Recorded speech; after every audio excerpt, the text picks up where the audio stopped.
गुरुर्देवो महेश्वरा गुरुर्साक्षात् परब्रह्मा तस्मै श्री गुरुवे नमः। Namaste. Good evening to all of you. I hope you all are safe. आशा करता हूँ आप सब बहुत फिट फाइन हो, आपका परिवार, आपके नेबर्स, आपके आसपास के सभी लोग बहुत फिट है, यही आशा करता हूँ बच्चों। आगे बढ़ते हैं। Till last lecture we have dealt with microeconomics. आज हम डिस्कशन होगा और करेंगे about macroeconomics. In introduction we have dealt with a paragraph. मैं एक बार रिवाइज करता हूँ पैराग्राफ क्या था. As micro and macroeconomics both are branches of economics. मैंने एक वर्ड यूज किया था आपके सामने. Economics is like a tree जिसके दो ब्रांच है. One is microeconomics, second is macroeconomics. Both micro and macro is derived from a Greek word. Micro is derived from micros, which means small, whereas macros is derived from macros. Only the difference while writing is instead of C आपको K लिखना. Macros means large. Both these words are coined by, or I can say introduced by, Norwegian economist Ragnar Fest, who belongs to Oslo University. Year याद रखना, objectives में आएगा 1933. और उस economics का नाम भी याद रखना है बच्चों. Definitely in objective somewhere you will going to get the term micro and macro economics is coined by dash. तो आपको लिखना है Ragnar Frisch. Is it clear? Okay, आगे बढ़ते हैं. मैक्रो इकोनॉमिक्स क्या है? माइक्रो के बारे में डिस्कशन हो चुका. अब मैक्रो इकोनॉमिक्स क्या है, चलो देखते हैं उसमें मैक्रो इकोनॉमिक्स का डिस्कशन क्या है बच्चों.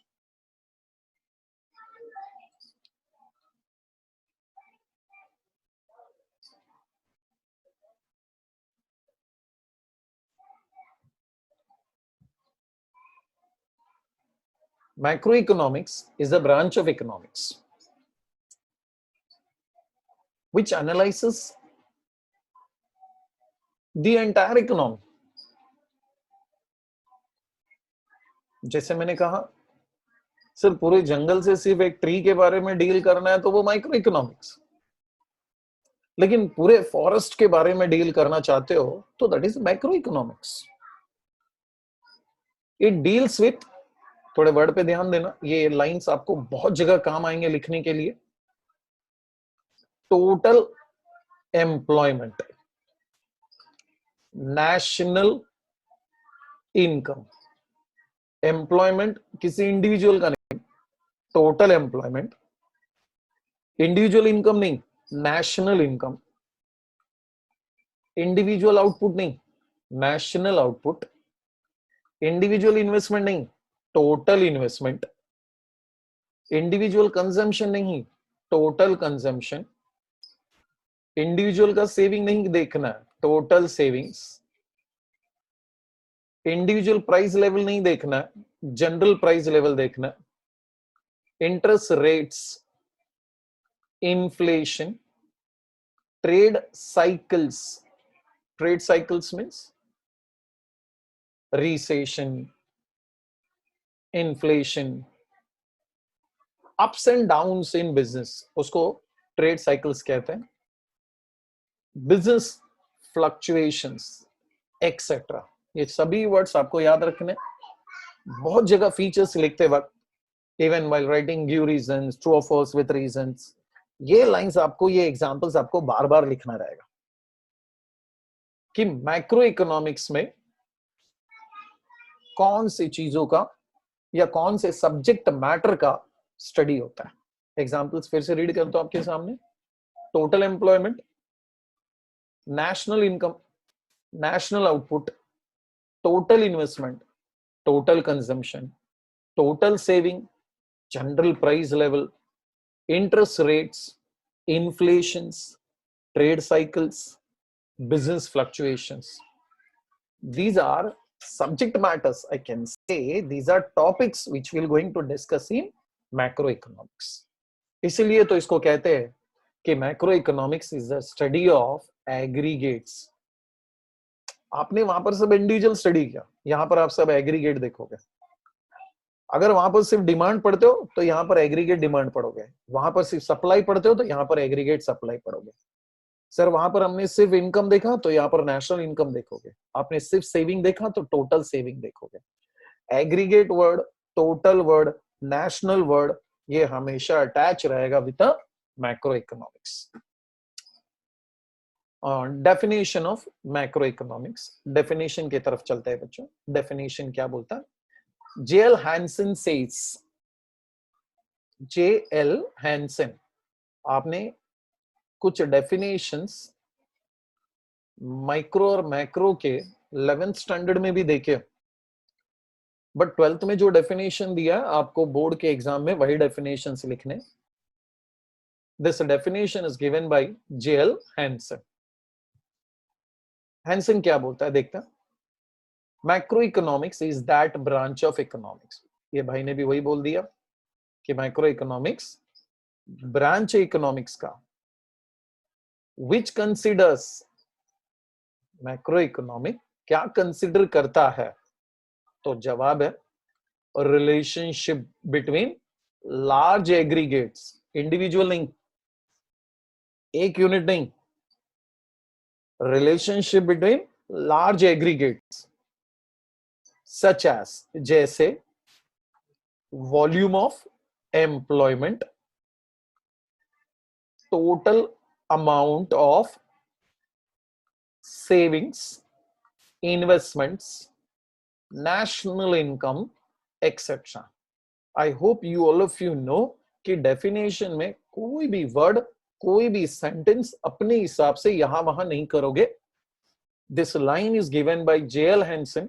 अगर आप कुछ भी इधर उधर करते हो तो J.L. Hansen नाराज हो जाएगा और आपको मार्क्स दिलवाएगा नहीं। सिंपल सा लॉजिक है बच्चों।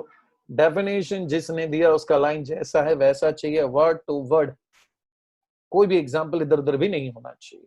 ठीक है, चलो देखते हैं क्या बोलता है। One second. Micro economics is that branch of economics, ये इकोनॉमिक्स का एक ब्रांच है, विच कंसिडर्स, जो कंसिडर करता है रिलेशनशिप बिटवीन, कंसिडर करता है रिलेशनशिप बिटवीन, रिलेशन किसमें? Large aggregates, relation between large aggregates such as, कुछ एग्जांपल से आपके सामने, volume of employment, total amount of, total amount तीन चीजों का, टोटल अमाउंट तीन चीजों का, कौन से total amount? Savings, investments, national income, etc. Again, I want to repeat it. Macroeconomics is that branch of economics which considers the relationship between large aggregates such as the volume of employment, comma, total amount of, किस के amount?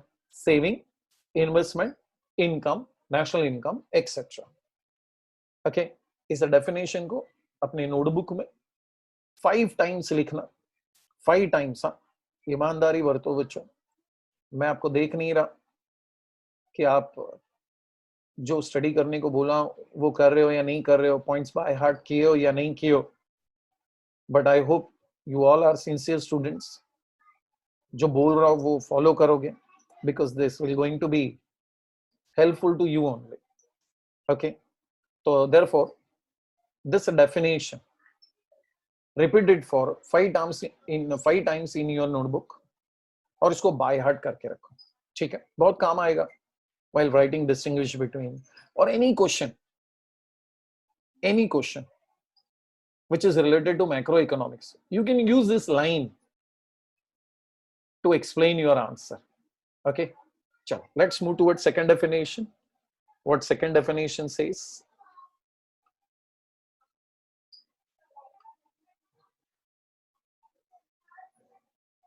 Definition word to word बैठ करके रखना, अपने हिसाब से कोई भी लाइन नहीं बदलना रहता है उसमें.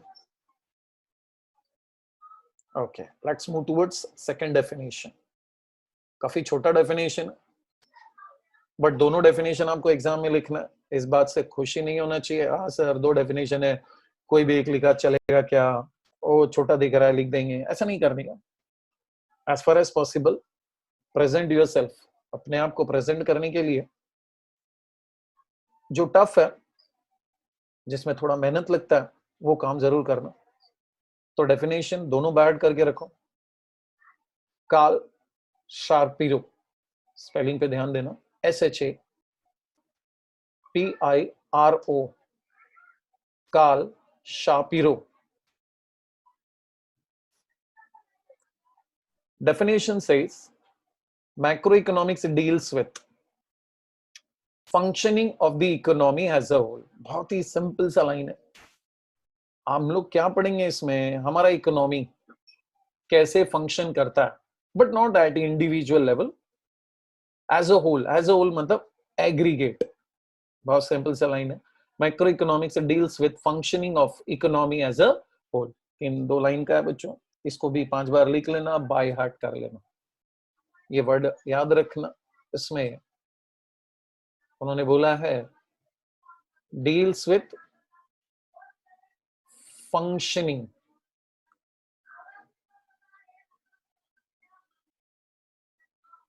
Of economy as a whole.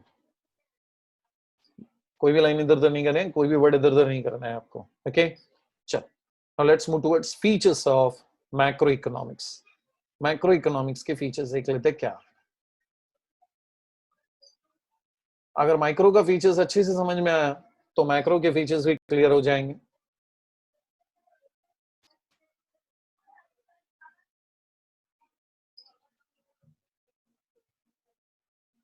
Point number 1,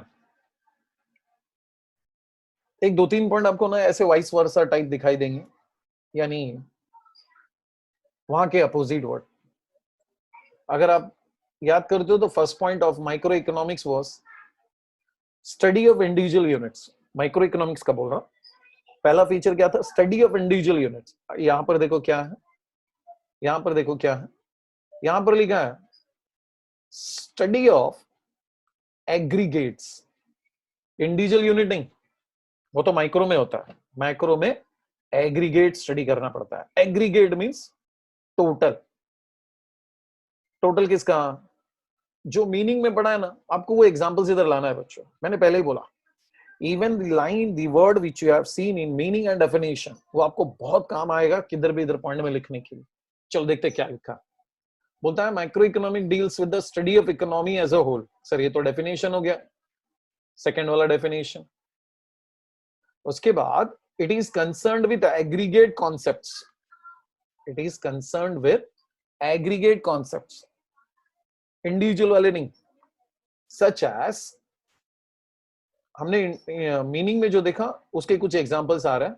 national income, national output, national employment, general price level,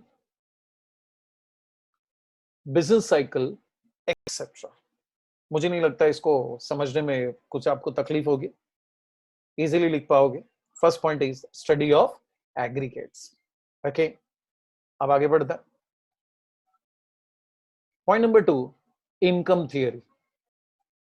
point number 2 is income theory. याद करना पॉइंट नंबर 2 उधर क्या था, माइक्रो इकोनॉमिक्स में. याद आ रहा है? हाँ बच्चों सही, वो क्या था, प्राइस थियरी. यहां पर क्या होता है, इनकम थियरी. मैंने आपको बोला एक 2-3 पॉइंट एकदम अपोजिट है, बहुत ही इजीली आपको समझ में आ जाएगा बच्चों. ओके, वो प्राइस थियरी था, ये income theory. Macro economic studies the concept of national income. सिर्फ नेशनल इनकम का मीनिंग नहीं, नेशनल इनकम के डेफिनेशंस, नेशनल इनकम के फीचर्स, उसके मेथड्स क्या होते हैं, उसको कैसे मेजर किए जाते हैं, ये सभी चीजें हम डिस्कस करते हैं macro economics. Let's see word to word क्या लिखा हुआ है वहां पर। मैक्रो इकोनॉमिक्स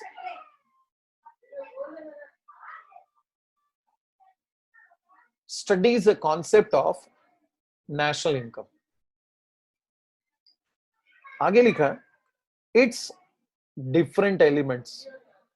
आप जैसे ही आगे बढ़ोगे ना, नेशनल इनकम में जाते हो ना, वर्ड्स आपके सामने आएंगे, GDP, gross domestic product, NDP, net domestic product, NNP, net national product,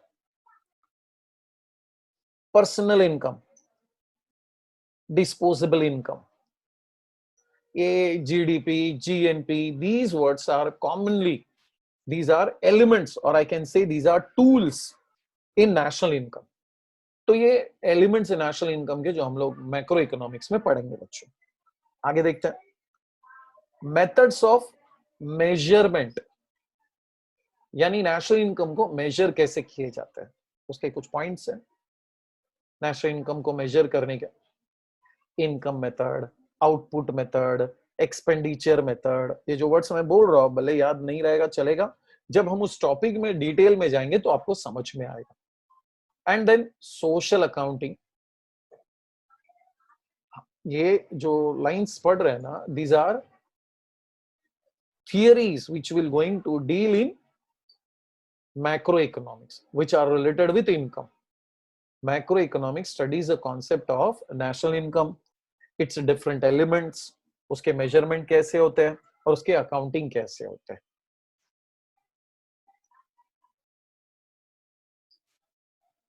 Macroeconomics deals with aggregate demand and aggregate supply। Okay, macroeconomics deals with aggregate demand, aggregate supply। Micro economics के topic में जब जाएंगे ना, topic number 3 अगर आपको याद आता, when I dealt with syllabus, तो टॉपिक नंबर 3 में ए और बी था, demand analysis and elasticity of demand, but that was from individual point of view.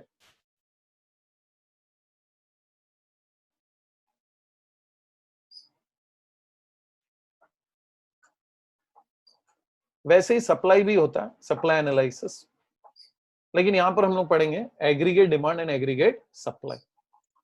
आगे लिखा यहां पर ई वर्ड मतलब मैक्रो इकोनॉमिक्स है। Macro economics explains causes of fluctuations means changes, ups and downs in the national income that leads to business cycles। Business cycles मतलब यही होता है उसमें, inflation and deflation. Okay, income theory में हमने क्या डील किया, मैं एक बार फिर से समझाता हूं। Macro economic studies concept of national income, उसके मेथड्स क्या है, डिफरेंट एलिमेंट्स बताया मैंने, जीडीपी, जीएनपी, एनएनपी। फिर मेथड्स ऑफ मेजरमेंट, उसके कुछ मेजरमेंट के मेथड्स होते हैं, income method, output method and expenditure method. Social accounting, फिर आगे लिखा कि macro economic deals with aggregate demand and aggregate supply. It explains the causes of fluctuations in the national income that leads to business cycle. Business cycle में बच्चों inflation और deflation उसके aspects है। Okay, we have seen 2 points, one is aggregate, study of aggregate income theory। बस micro के opposite words यहां पर मिल रहे हैं हमको। आगे बढ़ते हैं, पॉइंट नंबर 3, अगर आप वहां का याद करते हो माइक्रो का, तो आपको याद आएगा पार्शियल इक्विलिब्रियम एनालिसिस वर्ड था। पार्शियल इक्विलिब्रियम एनालिसिस वर्ड था। यहां पर आपको क्या दिखाई दे रहा है, देखो बच्चों, general equilibrium analysis. This is what, general equilibrium analysis. Sir partial में आपने बताया था कि मैक्सिमम डिसीजंस अबाउट प्रोडक्शन वो सब कौन लेते हैं, इंडिविजुअल प्रोड्यूसर।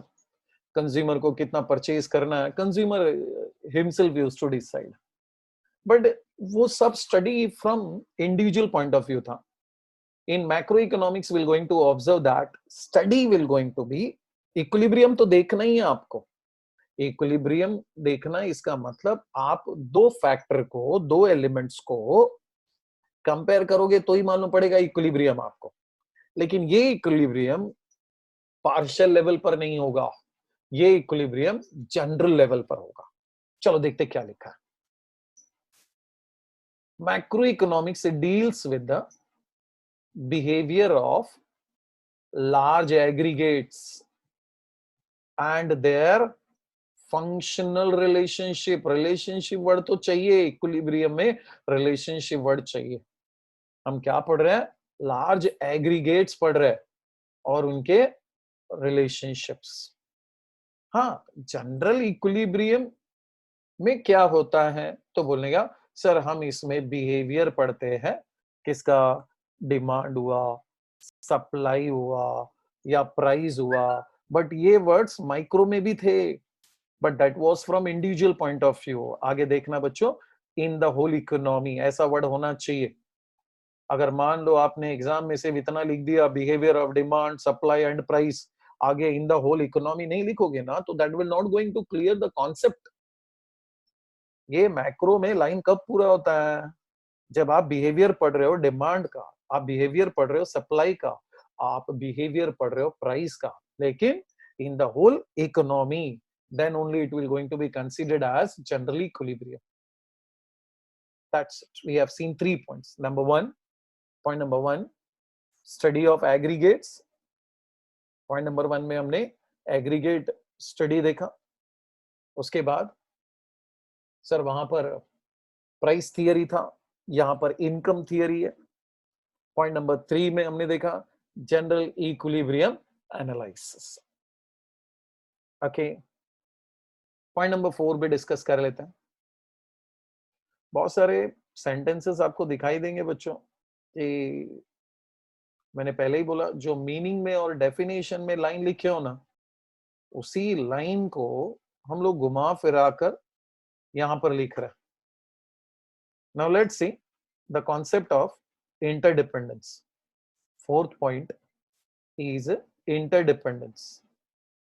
क्या होता है इंटरडिपेंडेंस? इंटरडिपेंडेंस के पॉइंट को एक्सप्लेन करने से पहले इस वर्ड का मीनिंग समझते हैं। बहुत सारे एस्पेक्ट्स है बच्चों जो एक दूसरे पे डिपेंडेंट होते हैं। एक चेन होता है which depends on each other.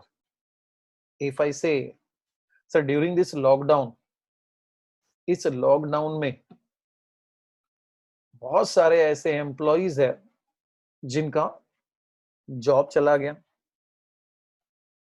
Now for 2-3 months they will not going to get any income. अब जरा चेन पे ध्यान देना, मैं कैसे समझाता हूं बच्चों। सर अगर इनकम नहीं है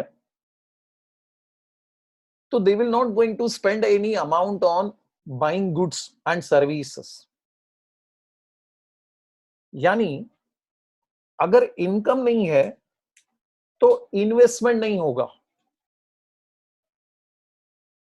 अगर इनकम नहीं है तो सेविंग नहीं होगा। अगर सेविंग नहीं होता है तो इन्वेस्टमेंट नहीं होता है। इन्वेस्टमेंट नहीं होता है, इन्वेस्टमेंट बच्चों, I am not dealing with the individual aspect as we are dealing in macro economics, तो मैं नेशन पॉइंट ऑफ व्यू बात करता हूं। अगर मेरे पास सरप्लस अमाउंट है of my income that which is called as saving, तो मैं उसको कहीं ना कहीं इन्वेस्ट करूंगा ना। बैंक में एफडी करवा दूंगा, कोई कंपनी के शेयर्स खरीद लूंगा, म्यूचुअल फंड में इन्वेस्टमेंट करूंगा, तो वो पैसे कंपनी यूज करेगी अपनी ग्रोथ के लिए। सर जब कंपनी का ग्रोथ होगा तो इकोनॉमी का ग्रोथ होगा, और इकोनॉमी का ग्रोथ होगा तो automatically the people who are doing job in company, तो उनको इनकम आएगा. What I want to say, this is like a chain. अगर मेरा इनकम कम होता है तो मेरा सेविंग कम होता है, सेविंग कम होता है तो मैं इन्वेस्टमेंट नहीं कर सकता हूं, मैं इन्वेस्टमेंट नहीं कर सकता हूं तो किसी कंपनी में फंड का शॉर्टेज होगा, शॉर्टेज होगा तो वो प्रोडक्शन नहीं करेगा, प्रोडक्शन नहीं करेगा तो वहां के एम्प्लॉय को इनकम नहीं मिलेगा. This is like a chain. Income increases, saving also increases, saving बढ़ता है तो इन्वेस्टमेंट बढ़ता है, इन्वेस्टमेंट बढ़ता है तो again it effects on income. आपको macro level point of view सोचोगे ना बच्चों, every element of macro economics are interdependence on each other. इधर एग्जांपल के साथ दिया है, लेट्स सी क्या लिखा है बच्चों. Macro analysis takes into account interdependence, एक दूसरे पे डिपेंड रहना, बिटवीन एग्रीगेट इकोनॉमिक वेरिएबल्स. ध्यान देना, इधर भी वेरिएबल्स है, माइक्रो में भी वेरिएबल्स था, लेकिन ये एग्रीगेट इकोनॉमिक वेरिएबल्स है. सिर्फ इकोनॉमिक वेरिएबल लिखोगे तो गलत हो जाएगा. एग्रीगेट वर्ड नहीं तो टोटल वर्ड जुड़ा हुआ रहना चाहिए. सच एज कौन से एलिमेंट्स है एग्रीगेट के? Income, output, employment, investment, price level etcetera. मतलब ये सभी एलिमेंट्स एक दूसरे पे डिपेंडेंट है बच्चों. एग्जाम्पल के साथ दिया, देखो आगे एग्जाम्पल के साथ दिया, क्या लिखा? Change in level of investment. अगर इन्वेस्टमेंट का लेवल बदलता है, finally result into change in the level of income. Sir अगर इन्वेस्टमेंट बदलता है तो आपका इनकम बदल जाएगा. और क्या बदलेगा बोलता है? Level of output. सही बात है सर, अगर कंपनी में इन्वेस्टमेंट नहीं होगा तो आउटपुट कम होगा, लोगों को एम्प्लॉयमेंट नहीं मिलेगा, इवेंचुअली उसका परिणाम ऐसा होगा कि लेवल ऑफ इकोनॉमिक ग्रोथ क्या हो जाएगा? डाउन हो जाएगा. इंटरडिपेंडेंस वर्ड का मतलब है बच्चों, every elements, aggregate economic elements is interdependent on each other. एक चेन की तरह काम करते हैं ये सब. तो मैक्रो इकोनॉमिक्स को इसीलिए कहा जाता है वो इंटरडिपेंडेंस है. Is it clear? This is your point number 4. ये आपका पॉइंट नंबर 4 है बच्चों. ओके, तो will stop here only. We have discussed 4 features of macro economics. हमने मैक्रो इकोनॉमिक्स के 4 फीचर्स देखे. स्टडी ऑफ एग्रीगेट्स, वहां पर प्राइस थियरी होता था, यहाँ पर इनकम थियरी है. उसके बाद वहां पर पार्शियल इक्विलिब्रियम होता था, यहाँ पर जनरल इक्विलिब्रियम एनालिसिस है. 4th point is new for you, that is interdependence. Clear? तो 4 points we have completed with meaning and 2 definitions of macro economics. Okay, फिर आगे के क्वेश्चंस हम लोग, यानी आगे के points and next importance and scope of macro economics will continue in next lecture. Okay, चलो, थैंक यू वेरी मच बच्चों. Will continue in next lecture, और वो नेक्स्ट लेक्चर होगा मंडे के दिन. Thank you very much. Chhatrapati Shivaji Maharaj आपल्या सर्वांचे कुलदैवत.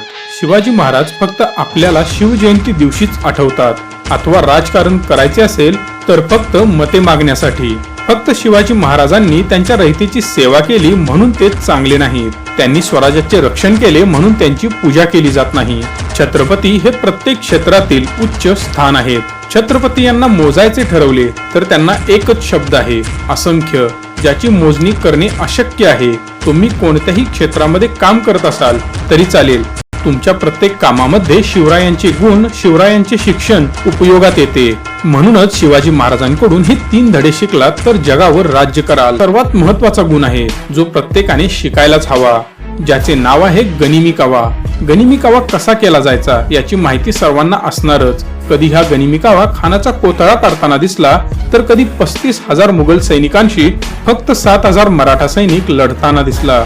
शत्रूवर कशी मात करावी हा गनिमी कावा शिकवतो. उघड्या डोळ्यांनी बघणाऱ्यांना वाटेल ही लढाई छत्रपतींना जिंकणे शक्य नाही, फौज खूप कमी आहे. पण याच कमी फौजेच्या बळावर गनिमी कावा करून लढाया जिंकल्या. आमोशेच्या रात्री शत्रूला गाफील असताना हल्ले केले. शत्रूला वाटायचे 30,000ची फौज समोरून येत आहे, पण एक मावळा हातामध्ये 2 मशाली पकडायचा. सोबतच जनावरांच्या शिंगालाही त्या मशाली बांधल्या जायच्या, ज्यामुळे दुरून पाहताना हजारो सैनिक येत असल्याचा भास होत असे. अगदी याचप्रमाणे आपण ही संकटाच्या काळी घाबरून न जाता, स्वतःला कमी न लेखता संकटावर गनिमी कावा कसा करता येईल याचा विचार करायला हवा. कोणताही वाद किंवा भांडण शक्तीचा वापर करण्याआधी युक्तीचा वापर करून सोडवण्याचा प्रयत्न करा. 100% तुम्हाला याचा फायदा होईल. दुसरा धडा आहे कोणत्याही कामामध्ये सातत्य. छत्रपती शिवाजी महाराज एक लढाई जिंकल्यानंतर त्याचे सेलिब्रेशन करत महिना वाया घालवत नव्हते. एक मोहीम जिंकली की लगेच पुढची मोहीम. त्याचे काय कारण? वेळ वाया घालवायचा नाही, कामाची गती कमी होऊ द्यायची नाही. शत्रू एका धक्क्यातून सावरतो तेवढ्यात दुसरा धक्का द्यायचा. आपण काय करतो? एक काम झाले की रिलॅक्स, खूप काही आता आपण केलं आहे, पुढे काहीही करायचं नाही, पुढे निवांत राहायचं. छोटं दुकान सुरू केलं, आता बास, फक्त यावरच राहायचं. नोकरी लागली, आता बास, पुढे काहीच करायचं नाही. इथेच तुम्ही चुकता. आज जे काही आहे त्यापेक्षा उद्या वेगळं काहीतरी असायला हवं. आजपेक्षा उद्याचा दिवस खूप चांगला बनवायला हवा. हाच विचार तुमच्या डोक्यामध्ये असायला हवा. छोट्या दुकानाला मॉल बनवण्यासाठी प्रयत्न करा. पुढे त्याच मॉलच्या अनेक ब्रांचेस कशा ओपन होतील याचा विचार करा. जोपर्यंत कामामध्ये सातत्य राहणार नाही, वेगळं काही करणार नाही, तोपर्यंत यश मिळणार नाही, प्रगती होणार नाही. तिसरा धडा शिकण्यासारखा आहे तो म्हणजे प्रतिमा. छत्रपती शिवाजी महाराज हे नाव सांगतं की हा देव आहे. कोणताही व्यक्ती महाराजाबद्दल वाईट बोलू शकत नाही किंवा विचारही करू शकत नाही. जनतेचं भलं करणे, परस्त्रीला माते समान मानणे, स्वराज्याच्या प्रत्येक जाती धर्माचा आदर करणे, दिलेला शब्द कधीही माघार न घेणे, ही होती छत्रपतींची प्रतिमा. समाजातील तुमची प्रतिमा तुमचे भविष्य ठरवते. आयुष्यात झालेली एखादी वाईट चूक आयुष्यभर कमवलेली इज्जत शून्य करते. म्हणून स्वतःची प्रतिमा सांभाळा व त्या प्रतिमेला अजून उजळवण्यासाठी प्रयत्न करा. आशा करतो महाराजांचे हे गुण तुम्हाला आवडले असतील व हे सर्व गुण तुम्ही आत्मसात करण्याचा स्टे पॉझिटिव्ह.